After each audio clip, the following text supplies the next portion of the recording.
Assalamualaikum warahmatullahi wabarakatuh.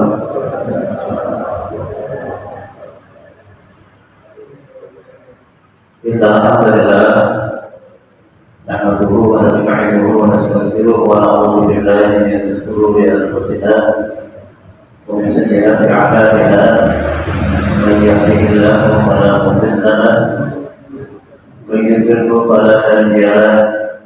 Asyhadu an la ilaha illallah wahdahu la syarika lahu wa asyhadu anna Muhammadan abduhu wa rasuluh. Allahumma shalli ala Muhammad wa ala alihi wa sahbihi wa man tabi'ahum bi ihsan ila yaumil din. Ayyuhal hadirin rahmatullah, innallaha yuhibbul muttaqin. Ya ayyuhalladzina amanu taqullaha haqqa tuqatih wa la tamutunna illa wa antum muslimun. Waalaikumsalam warahmatullah. Bapak Ibu hadirin hadirat Masjid Al-Ikhlas yang dirahmati Allah. Alhamdulillah, hari kita senantiasa bersyukur kepada Allah Subhanahu wa taala atas segala nikmat yang telah diberikan kepada kita, baik nikmat iman dan Islam serta kesehatan dan kesempatan serta taufik pertolongan Allah Subhanahu wa taala sehingga kita bisa menunaikan kewajiban kita pada malam ini untuk menunaikan sholat maghrib. Kemudian kita lanjutkan dengan sholatul ilmi. Semoga Allah Subhanahu wa taala meridhai menerima amal-amal saleh kita. Kemudian juga memudahkan kita untuk memahami ilmu yang akan kita pelajari bersama-sama, memberikan pertolongan kepada kita untuk bisa mengamalkannya sebagai bekal kita untuk nanti kembali kepada Allah Subhanahu wa taala. Hadirin yang dirahmati Allah,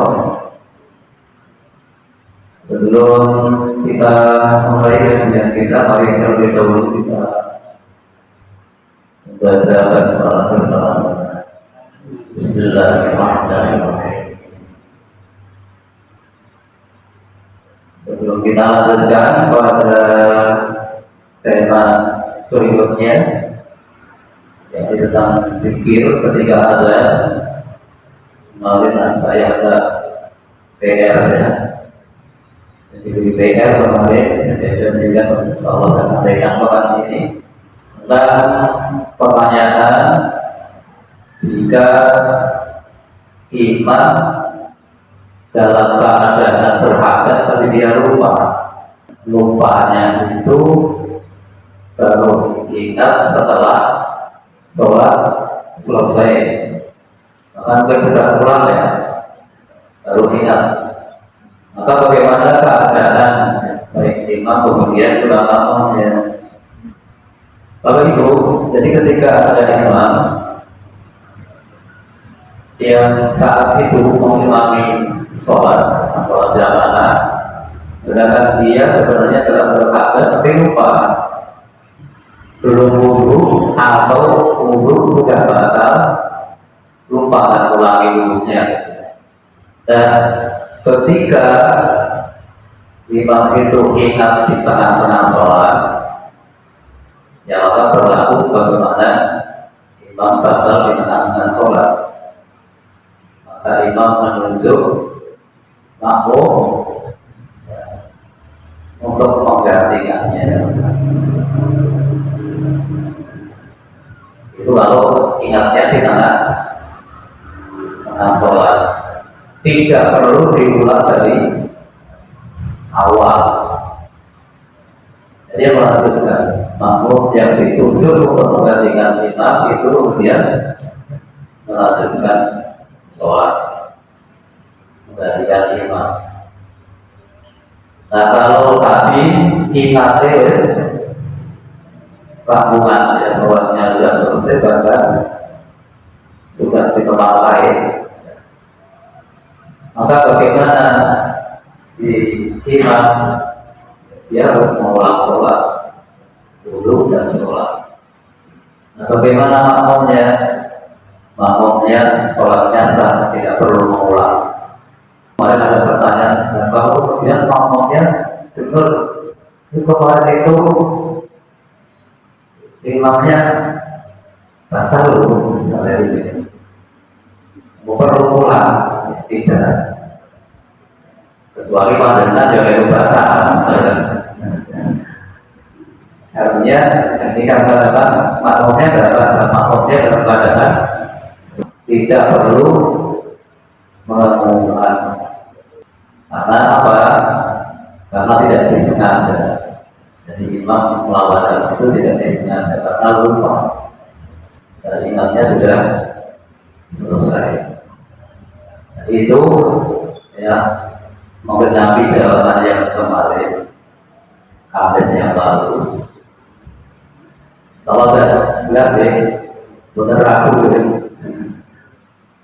Kemudian kita lanjutkan, yakni berpikir ketika azan. Maksudnya ini orang yang mendengar azan, bukan muadzinnya. Jika azan berkumandang, maka siapa yang mendengar azan itu ada zikirnya. Jadi kalau ada azan, itu hendaknya kita mendengarkan, dia mendengarkan. Dan hal ini Bapak Ibu sering terabaikan.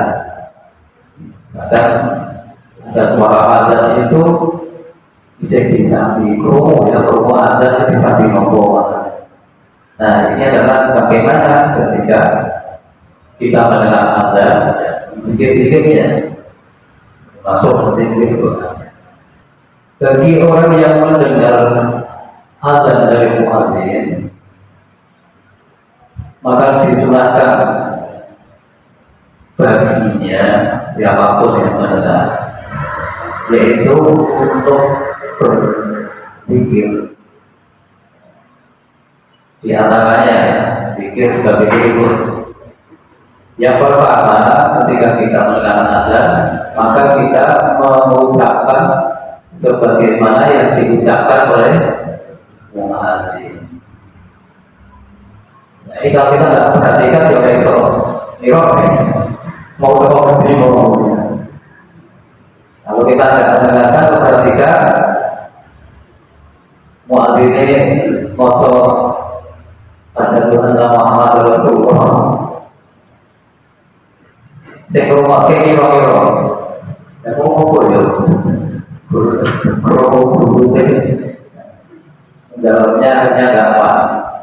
Jadi ini butuh mendengarkan, memperhatikan sehingga bisa melakukan zikir ini. Ya, karena zikirnya adalah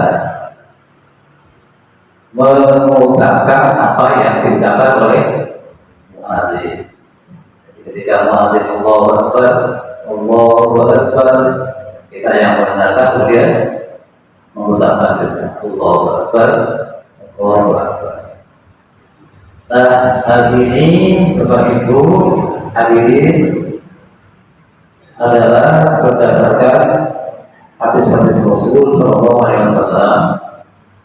Yang pertama ini hadis yang diriwayatkan oleh Bukhari dan Muslim dari Abu Sa'id Al-Khudri radhiyallahu anhu, anna Nabi sallallahu alaihi wasallam qala idza sami'tum an-nidaa faqulu mithla ma yaqulu al-mu'adzin. Kalau Nabi sallallahu alaihi wasallam bersabda, jika kamu mendengar panggilan azan, maka ucapkanlah seperti apa yang diucapkan oleh muadzin. Ini salah satu hadis. Ini kalau mengikuti hadis ini saja, nanti bisa jadi ketika sampai lafaz hayya 'alal shalah, ucapannya ya hayya 'alal shalah. Ini masuk hadis itu. Karena perintahnya apa? Katakan seperti ya kalau ucapan yang seperti yang didapat oleh Mu'adzin. Kemudian ada hadis yang lain lagi dikatakan oleh Imam Muslim dan Abu Dawud.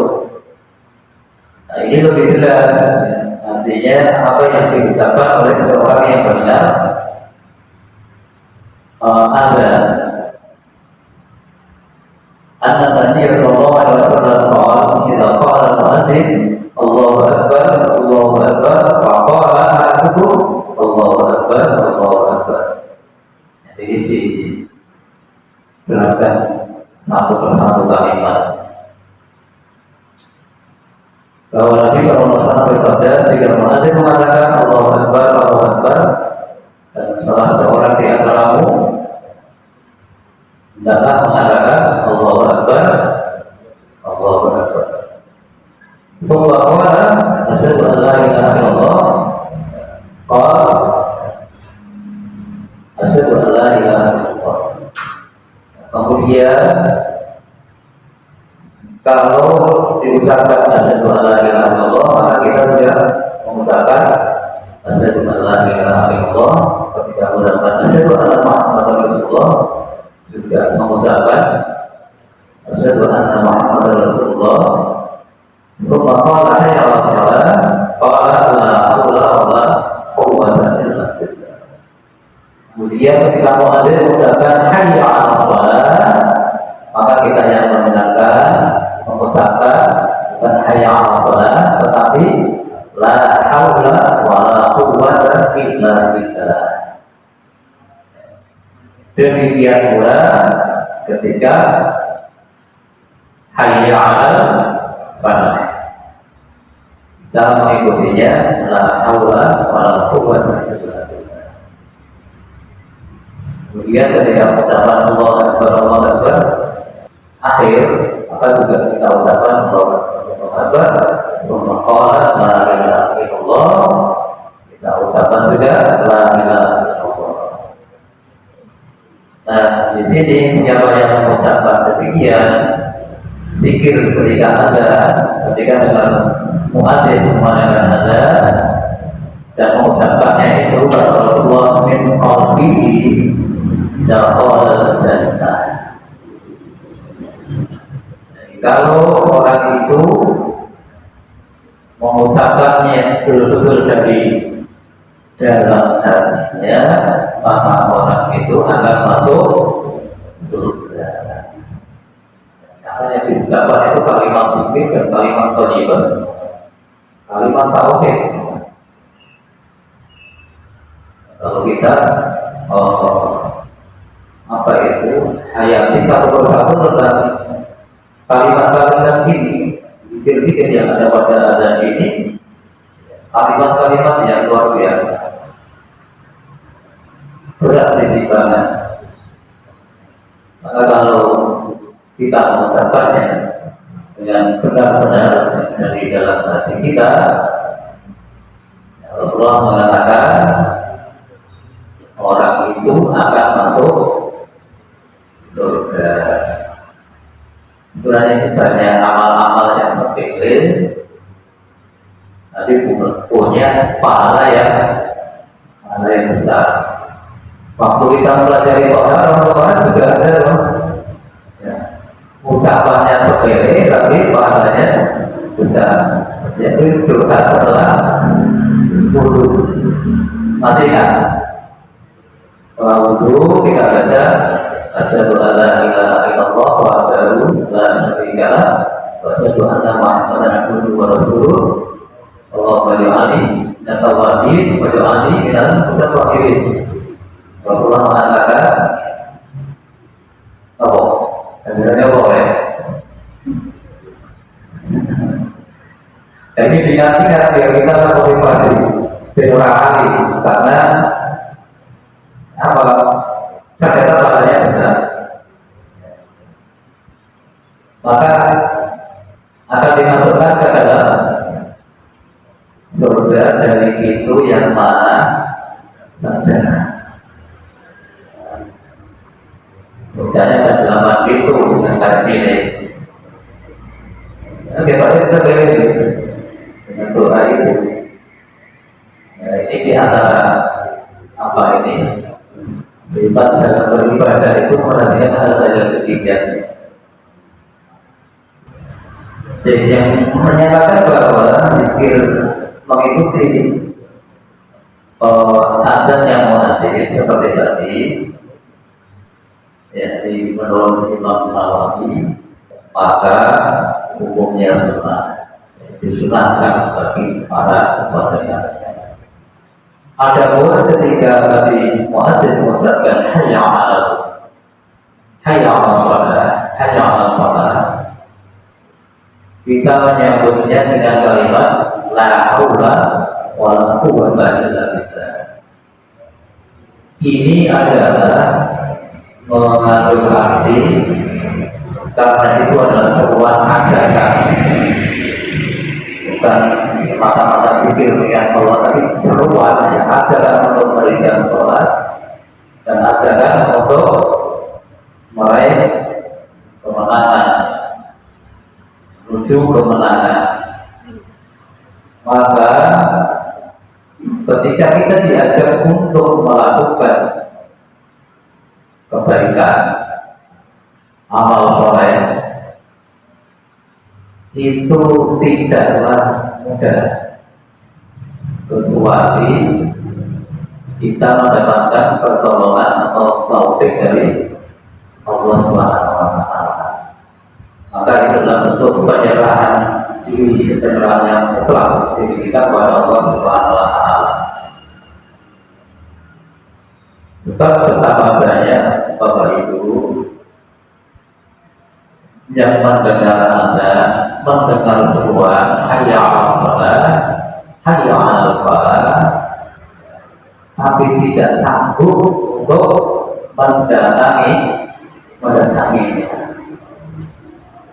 Kira-kira dari sekian yang mendengar azan, kemudian dibanding dengan yang mendatangi tempat untuk menaikkan sholat yang di situ diserukan, lebih banyak mana? Oke, saya mau masjid atau oke saya mau tempat lain? Tempat lain.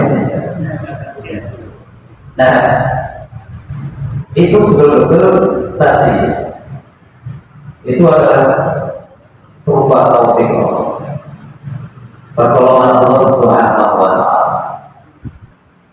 Kalau tidak mendapatkan taufik atau pertolongan dari Allah Subhanahu wa Ta'ala, benar untuk mengikuti seruan ini hayya 'alal shalah, hayya 'alal falah.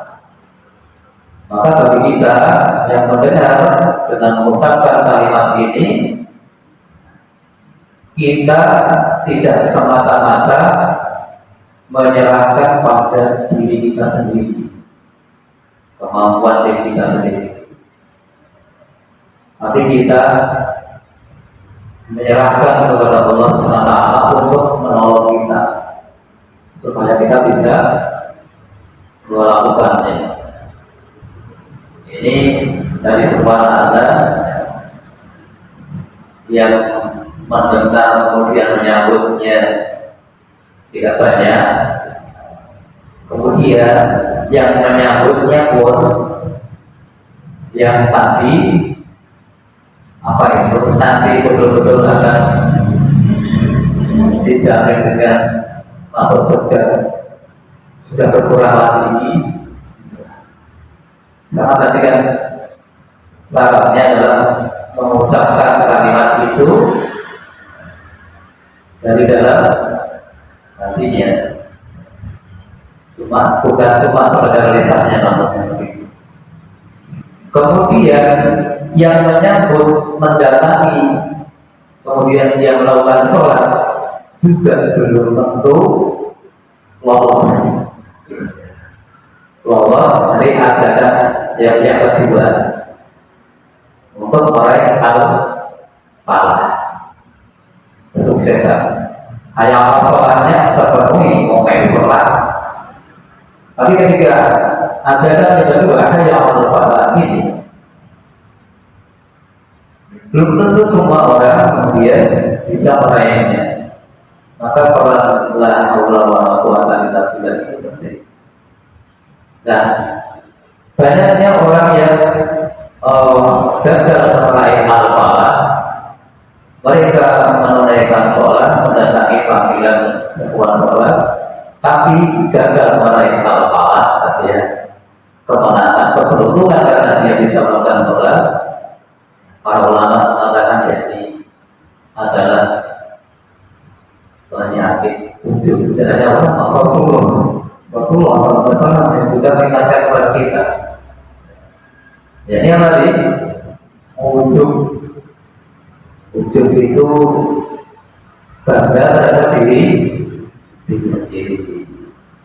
Jadi terus teman itu menganggap dia lebih dari orang lain. Beda antara ujub dengan kibur, dengan sombong. Ujub itu orang diri nyatakan, tidak menyatakan kepada orang lain, tidak ditampakkan kepada orang lain. Hanya merasa berbeda dalam dirinya sendiri. Ini merasa puas beda ya, merasa puas karena bisa melakukan amal soleh. Merasa puasnya adalah apa? Tidak bisa melakukannya atas pertolongan Allah. Beda. Jadi kalau diri sudah ada ujub, yakni nanti dia merasa bangga terhadap dirinya sendiri, kemudian apa itu menganggap orang lain tidak seperti dirinya. Maka ini adalah penyakit ujub. Maka mana hati. Nah, itu insya Allah kalau kita benar-benar dalam ucapan la haula wala quwwata illa billah, insya Allah nanti akan betul-betul mendapatkan pertolongan dari Allah SWT untuk melaksanakan semua.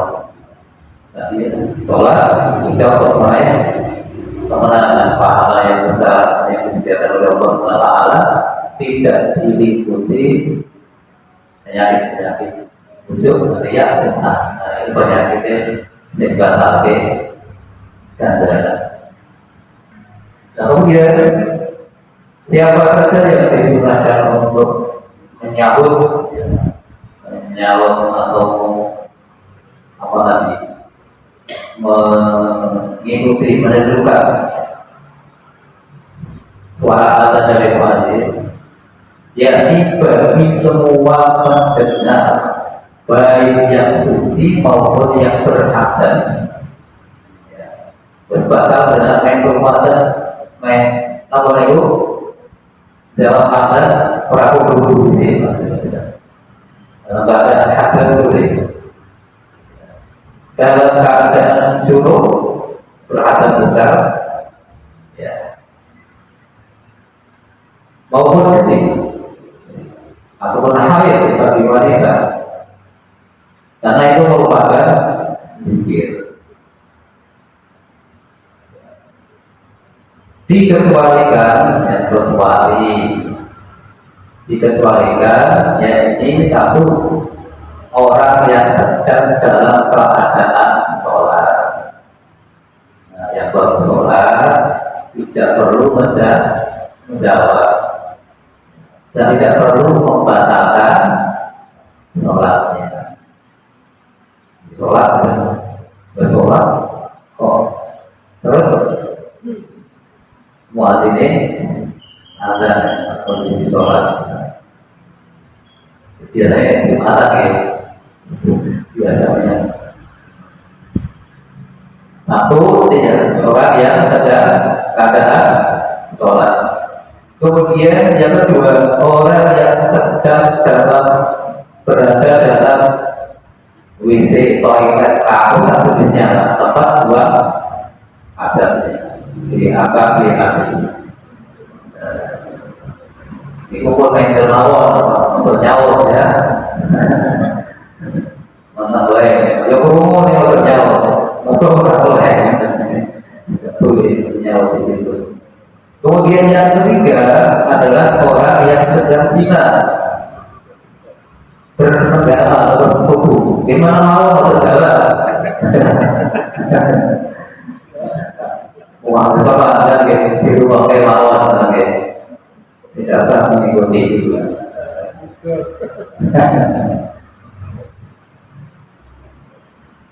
Dan kemudian jika seseorang sudah keluar dari toilet, sepatu, pakai adatnya, atau sudah selesai sholatnya, sholat, ngomong isi, itu kemudian sudah selesai, hendaknya dia mengucapkan itu yang diucapkan muadzin. Berarti orang menunggu muadzin azan naik, nanti itu. Bagi orang ini karena pendengarnya azan, ya, menyauti azan atau mikir ketika azan. Bagi orang yang sedang membaca Al-Quran, sedang mikir, sedang belajar, dan lain-lain, itu sebenarnya maksudnya ya kita penting-penting kalau baca Quran, mikir, belajar, itu penting loh, amal utama. Maka hendaknya dihentikan, mandek, ngaji lagi tengah-tengah ayat misalnya ya, tengah-tengah nopo ya, dan istirahat dulu, sifat pikir nanti ayat nabi sampai ayat pikir dia oke, misalnya bahasa la ilaha illallah itu oke, terus berhenti untuk menyauti azan.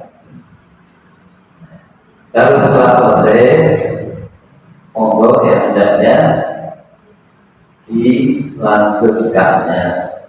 Iki perkara penting, amal utama wae kok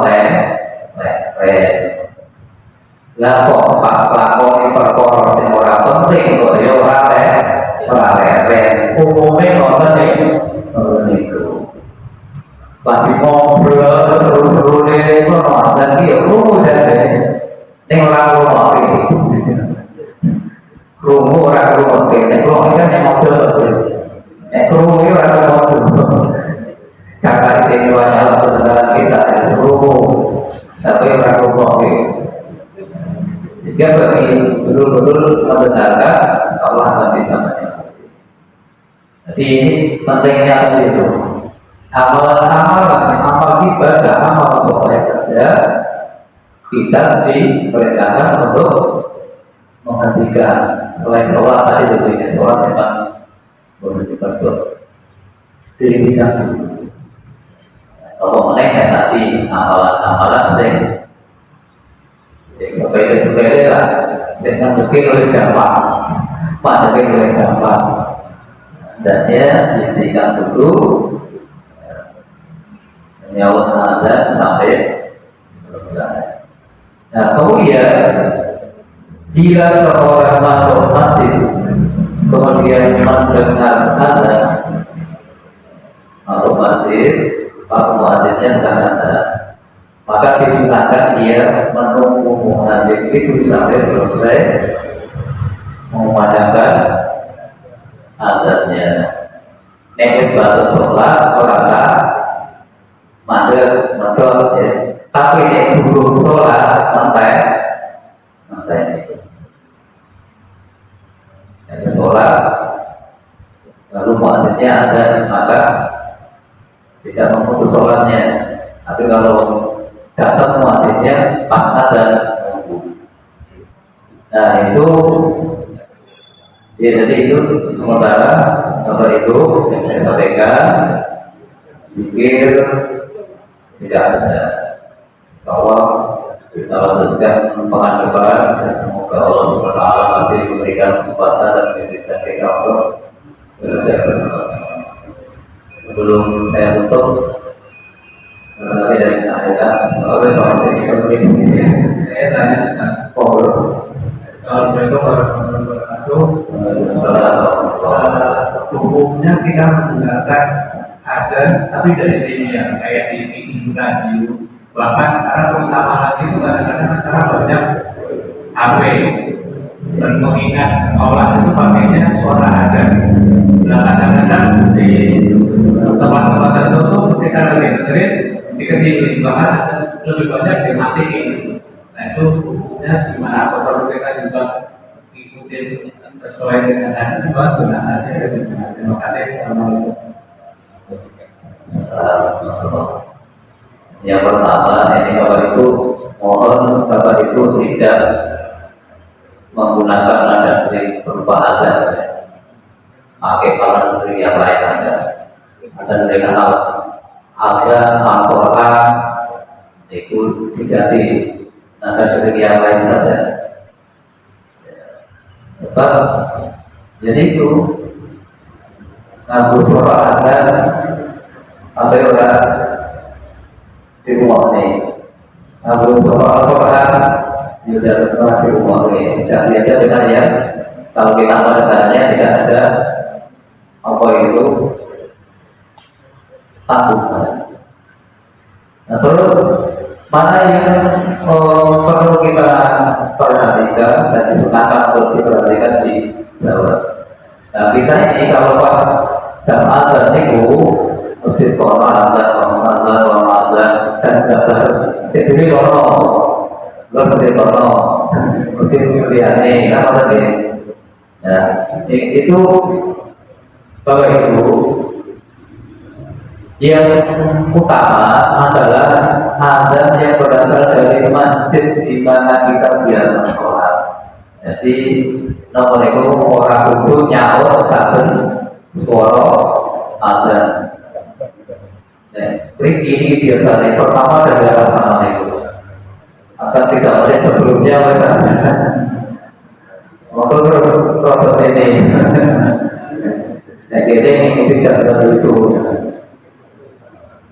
Jadi tidak harus menjawab semua azan. Orang berkenaan dengan bingung. Kata sisi, orang berolahraga, terus kalau ada berolahraga, dan maka untuk agar kita betul-betul fokus, karena itu zikir ya. Dan zikirnya butuh dengan zikir dari hati. Itu betul-betul harus digapai. Diperhatikan. Akhirnya misalnya tidak ada maklumat, berarti kan kita apa dengan soal maklumat? Soal maklumat itu apa? Soal maklumat ya apa? Oke, masih gini jawab. Maka kan mengerti. Itu lah hari. Semoga kita dedikasi